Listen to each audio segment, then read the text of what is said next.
Bom dia, boa tarde ou boa noite. Eu sou o General Pracinha e com a minha mente louca e a minha voz rouca, hoje eu trago para vocês mais um review nessa semana lotadíssima que não falta um lançamento novo para vocês ouvirem. E vamos lá.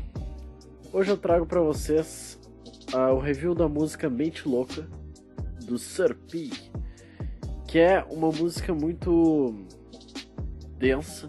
Ela, por mais que seja curta, ela é naquele estilo que eu gosto bastante, que eu comentei no episódio anterior, de música com um verso só. Só que ela, nessa música específica, ela traz um diferencial. Ela faz isso num beat de trap, que eu achei assim, ó, pra lá de louco. Essa é uma música muito difícil de fazer review, porque ela não tem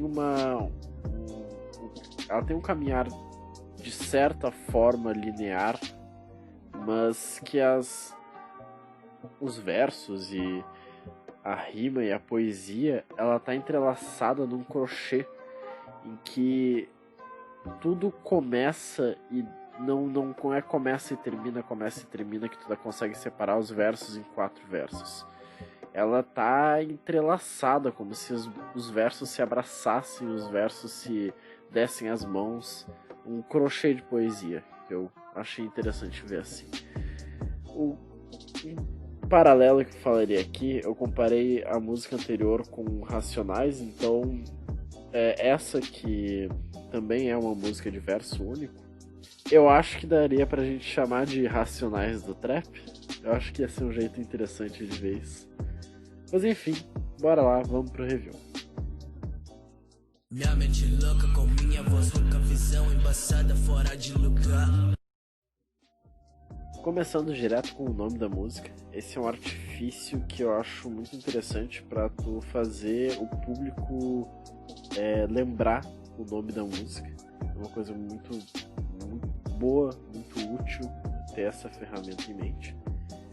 Mas vamos lá, vamos verso por verso. As referências que eu acho que ele traz aqui são interessantes, porque ele fala da mente louca e a voz rouca. Eu tentei fazer um paralelo com Bukowski, que era conhecido como o velho safado, que facilmente pode ser taxado de louco, porque ele era um cara difícil de lidar. E de uma certa forma, essa linha me lembrou um pouco ele. Eu achei interessante pontuar, pode ser que tenha alguma coisa nisso. E a segunda linha, que é tão simples, tão elegante. A visão embaçada, fora de lugar, é tipo simples, mas ao mesmo tempo dá pra tu interpretar de várias formas. Eu consegui achar 3 formas que eu vou apresentar aqui. Visão embaçada sendo de álcool ou erva, o cara tá tipo meio chapadão, meio torto assim, não consegue enxergar direito, é a visão embaçada. Pode ser invasão embaçada por lágrimas, quando tu chora, que embaça, né? Foda. Ou embaçado de ser uma visão ruim, e aí no sentido de ideia, tá ligado? Tipo, mano, o cara passou uma visão embaçada, tá ligado? Então, eu achei interessante porque dá pra tu interpretar de várias formas esse verso.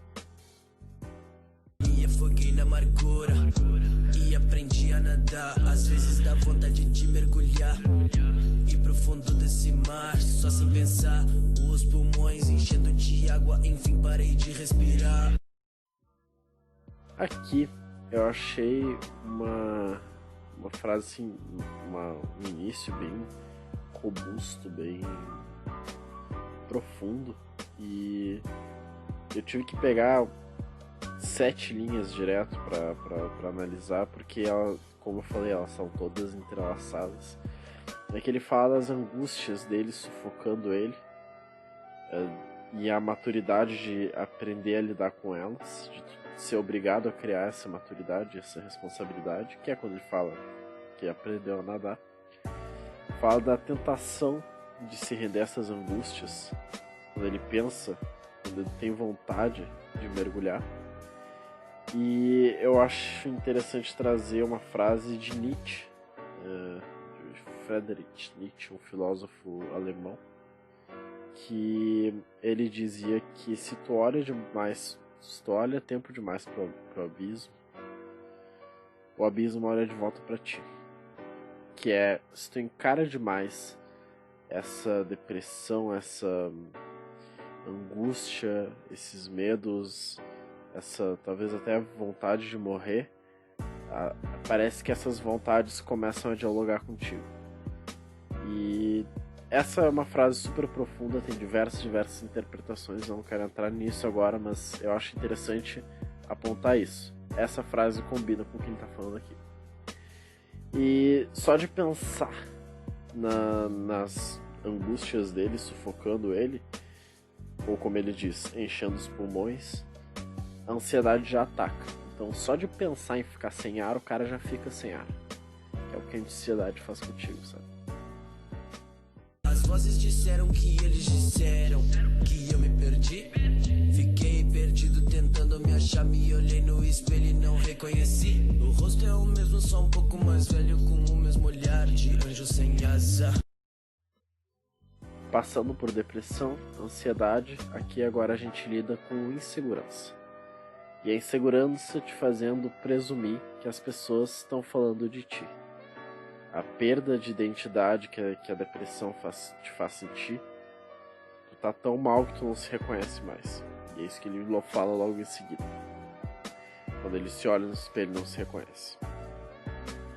E essa sensação de perder as asas é aquela coisa de tu olhar pra trás, tu lembrar, por exemplo, no meu caso, eu era uma criança tão feliz, tão alegre, e aí tive uma fase bem complicada e eu consigo imaginar nessa fase, consigo lembrar durante essa fase, eu olhava pra trás e pensava, porra, eu era uma criança tão alegre, tão parceria, o que aconteceu, como é que eu cheguei aqui, saca? E aí tu se sente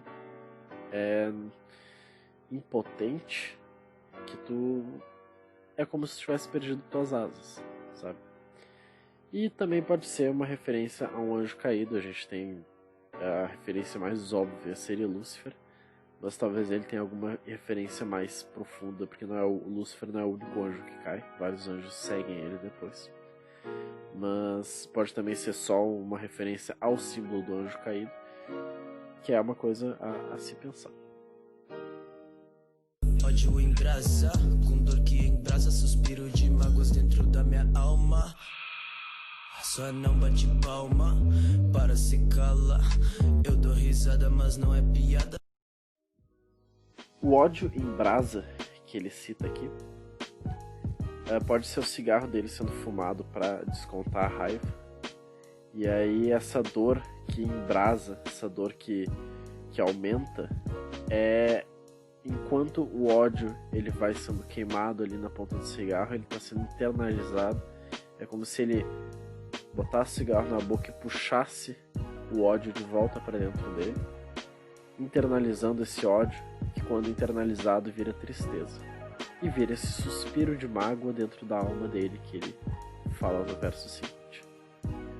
E quando ele fala para não bater palma e ficar quieto, porque embora ele dê risada, isso não é piada, isso é parte de uma cultura que a gente tem hoje em dia, o costume de fazer piada com a depressão. E isso eu não critico quem faz como se fosse uma forma de romantização, porque hoje eu entendo que não é. Eu entendo que quem está em depressão precisa, ou inconscientemente precisa, de uma forma de se expressar e de pedir ajuda. E muitas vezes isso se dá pelo humor. Então o cara fala, haha, quero morrer.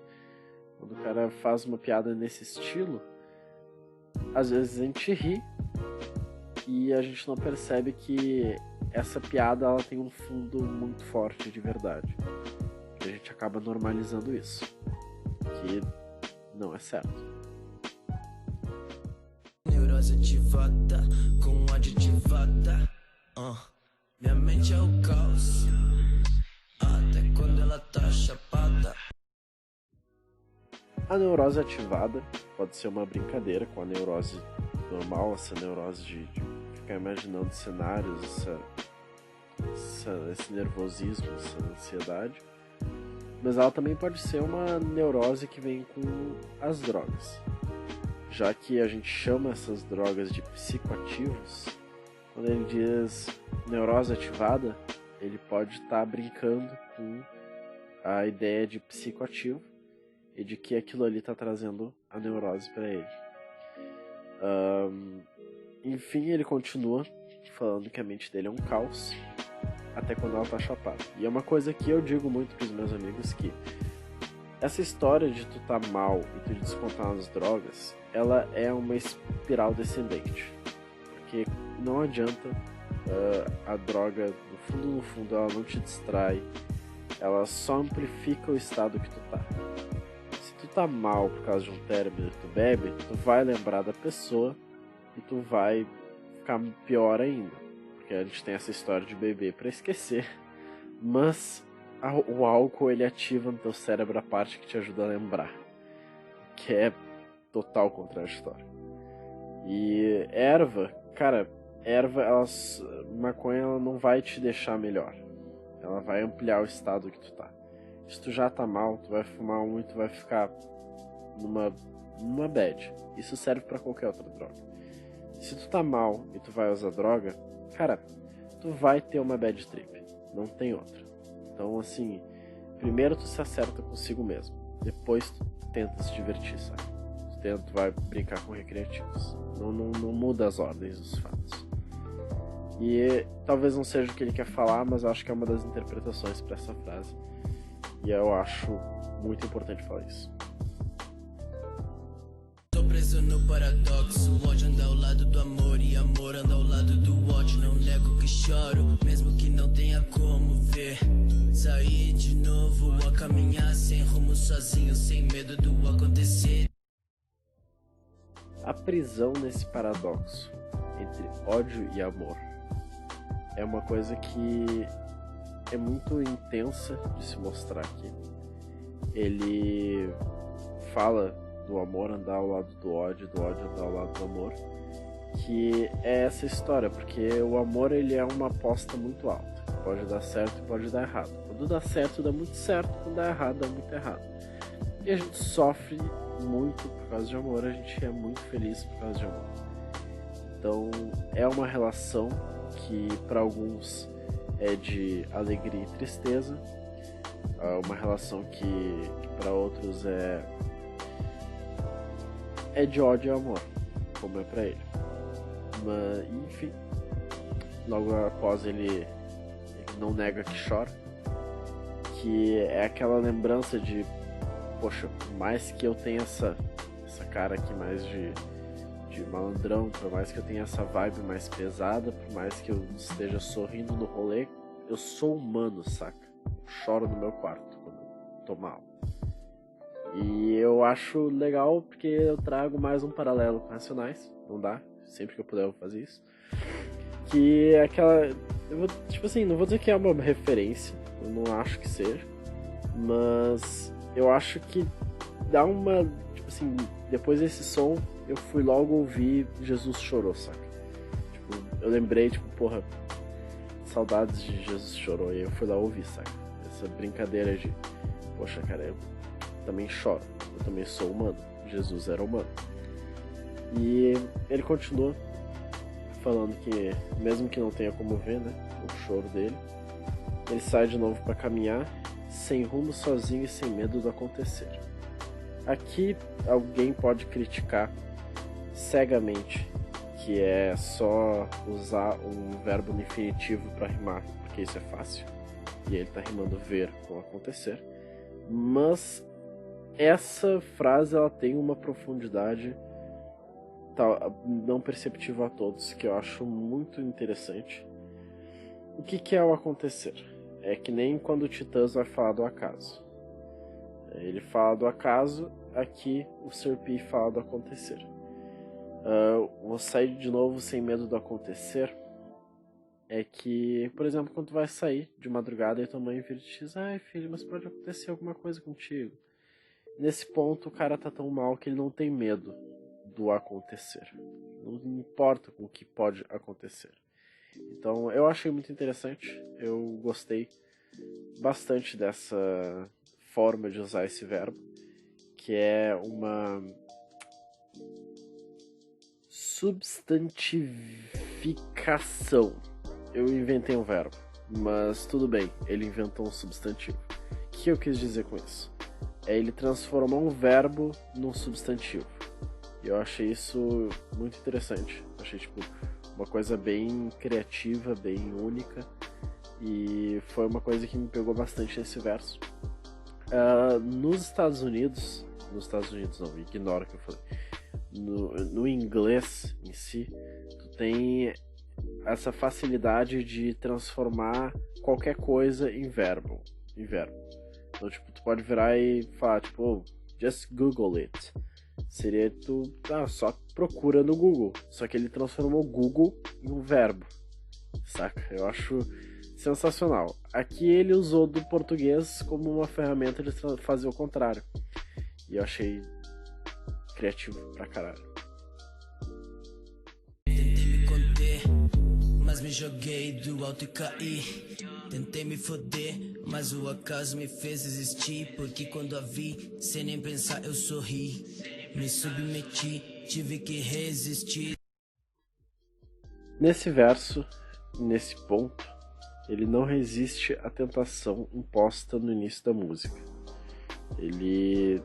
Aquela tentação de se jogar no mar de amargura, aqui ele se joga. Ele tentou se conter, mas ele acabou se jogando do alto e caiu. E ele tentou se fuder, provavelmente tentou acabar com tudo, mas o acaso fez ele existir. De alguma forma, ele conseguiu sobreviver. Agradecemos profundamente, porque não teríamos essa música. E aqui ele traz uma referência do acaso, não sei se é uma referência direta a Titãs, mas eu achei legal porque eu fiz um traçado logo no verso anterior. E aí ele fala que ele continuou a existir, porque quando ele viu ela, sem pensar, ele sorriu e se submeteu. Então, aqui é alguém que ele ama, que ajudou ele a resistir a essas tentações, essa amargura, essa dor, essa sofrência.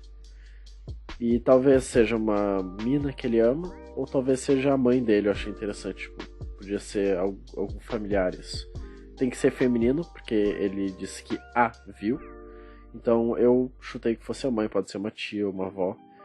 Então eu achei legal, pode ser ou romântico ou amoroso esse verso, dependendo da forma com que tu vê.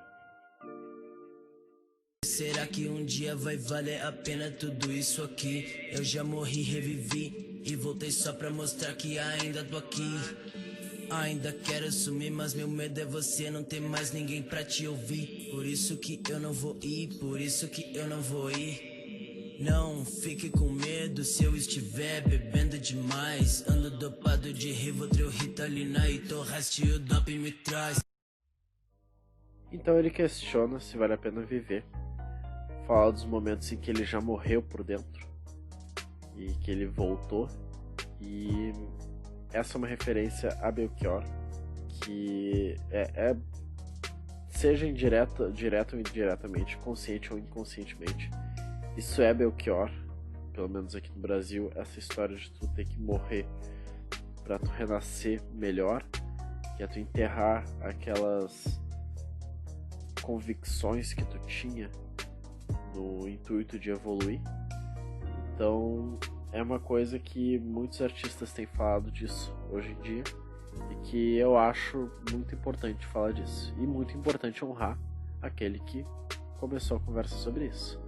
Se vocês quiserem procurar, a música é Sujeito de Sorte, que é um clássico do Belchior, que ele fala que ano passado ele morreu, mas esse ano ele não morre. E ele fala isso, e logo depois, décadas depois, né, hoje em dia, o Emicida junto com a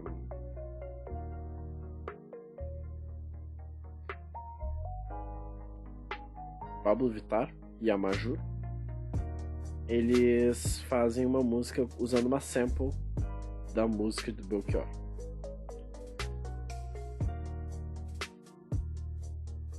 Mas ele volta.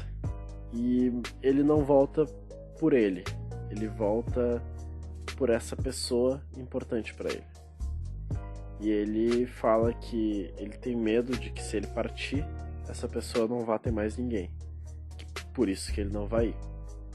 Mas ele se desculpa e pede para que não se preocupe ou que não tenha medo se ele estiver bebendo demais e esteja dopado de Rivotril, Ritalina e outras coisas que ele fala que eu não entendi.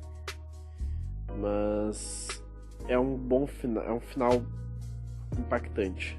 Eu acho que amarra essa música como sendo uma música muito consistente. E eu gosto muito dos versos finais, embora traga um pouco de tristeza. Queria uma vida um pouco mais feliz pra ele.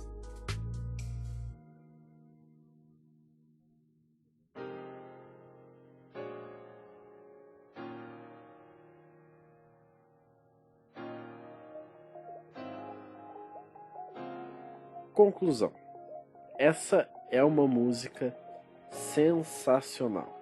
Do início ao fim, ela te prende. Se tu dá uma chance pra essa música, tu presta atenção nela, cara, ela te engole. Porque ela tá o tempo todo fazendo um verso dialogar com o outro de uma forma não tradicional. É estupidamente original. Quando eu falo Racionais do trap, não é só porque ele faz um trap com um verso só. Cara, é que ele é tão original quanto Racionais, sabe? O guri tem muito, muito potencial, mesmo. E essa mix, cara, ele faz beat, mix e a voz. E aí agora eu tenho que falar um pouco desse beat. É um beat relativamente simples. Se parar pra pensar, ele não tem tantos elementos assim. Mas é uma música que pede um beat assim. O beat e a letra, eles se casam. Ele traz um Hero 8 estouradaço, sim, estouradaço não, mas tipo, um Hero 8 potente. É um Hero 8 gostoso de ouvir, com a distorção, só que não distorção demais pra ele ficar parecendo um peido. É um Hero 8 consistente, saca? E ele faz uns slides com o Hero 8 que, assim, ó, dá uma pressão nessa música que combina com a letra. E aí tu tem uma melodiazinha assim, com um pad, eu não sei, é uma coisa entre um pad e um órgão que funciona muito pra essa vibe que o trap traz. E aí tu tem a mix dele. O beat, ele é simples, mas eu não mudaria nada nele, eu acho ele perfeito pra essa música. Porque essa música pede que tu preste atenção na letra. O beat, ele tá ali só pra tu ouvir a letra. Tem que ser assim nessa música. Aí pra mix. Cara, a mix dele, eu juro, eu não sei como é que o cara consegue fazer uma mix tão consistente. A voz dele relativamente crua, né? Ele deve ter alguma coisa ali, um equalizador muito bem colocado. Talvez um compressor, uma compressão, todo mundo usa. Não sei, talvez um autotunezinho, mas eu acho que não. Eu não percebi se tem. Se tem, ele é muito sutil. E, cara, tá perfeita essa voz. É uma voz, sim, que dá vontade de ouvir. Funciona, tá no tom. E aí ela tá tão bem colocada que tu não precisa de fazer layering, que é quando tu bota uma voz em cima da outra pra fazer uma sustentação. Embora, se eu fosse fazer alguma crítica, eu vou fazer uma crítica, eu acho que ele podia ter feito isso, talvez não tenha pensado nisso. Mas em alguns momentos em que, para dar uma ênfase em alguma fala, ele pode colocar várias faixas de voz falando a mesma coisa, para dar um pouco mais de consistência. Isso surgiu lá nos Estados Unidos, no início do rap, quando eles tinham aquela forma de rimar que era e aí, tipo, todo mundo falava ao mesmo tempo no final, saca? E aí era a forma que eles tinham de dar ênfase, saca? E hoje em dia a gente faz isso gravando várias vezes o mesmo trecho, botando uma em cima da outra. E aí quando ele fala, vamos catar aqui qualquer momento aqui importante da música. Vou até tacar aqui a letra meio que aleatoriamente. quando ele fala, será que vale a pena viver tudo isso aqui? Eu já morri, revivi e voltei pra mostrar que ainda tô aqui. Quando ele podia pegar, tipo, todo e voltei pra mostrar que ainda tô aqui. E botar, tipo, 3 camadas ali da voz dele. Uma cortando os graves e os agudos pra ficar mais estilo rádio. A outra só podia, por exemplo, ter pegar o pitch e baixar uma oitava inteira. E isso é detalhes mais musicais. Baixar uma oitava inteira, que daí ficaria aquela voz, tipo, aquela voz gravezona, assim, distorcida. Que tem, por exemplo, sabe, Blurry Face, que muito rapper usa isso. E aí botar, tipo, só de fundo. Então, tipo, tem muitas e muitas opções. Mas isso é só um detalhe que eu acho que podia ter agregado um pouco mais pra música. Mas não é que falte, é que eu ia sugerir que fizesse isso, porque eu ia dar mais um baque, assim. E aí tem os ad-libs, que estão muito bem colocados, muito bem mixados. Eles estão, tipo, ali dando aquele flavor pra música, dando aquele gostinho a mais. E eu não tenho muito mais pra falar além disso. Eu gosto muito dessa música. É uma música extremamente bem amarrada. A letra, ela tá muito bem feita. Essa é o mais estilo ritmo e poesia que tu pode ter. E, cara, é o que eu digo. Não dá pra ser teimoso com trap, porque trap é rap e tem tanta gente inteligente fazendo trap quanto tem fazendo rap. E, enfim, as minhas conclusões foram mais ou menos essas. É uma música sensacional. Podia ser um pouco mais longa pra mim, mas ela fecha onde tinha que fechar e fecha de uma forma muito contundente. E a minha nota são 4.8 cachimbos. Por que não 5? Eu acho que esse detalhezinho do layering ele podia ter usado melhor. Ele só usa isso para fazer os ad-libs, que ad-lib é uma forma de layering, mas eu acho que se tivesse a música ia fechar perfeita. Acho que era o que faltava. E um 4.8 porque o cara fez tudo sozinho e tá tudo muito bem feito. Então tem que dar uma salva de palmas porque é um trabalho muito esforçado e bem feito. Enfim, é isso por hoje. Eu agradeço muito quem ouviu até aqui. E até o próximo episódio. Amanhã não vai ter vídeo, mas depois de amanhã vai ter o primeiro review de um som do Wes.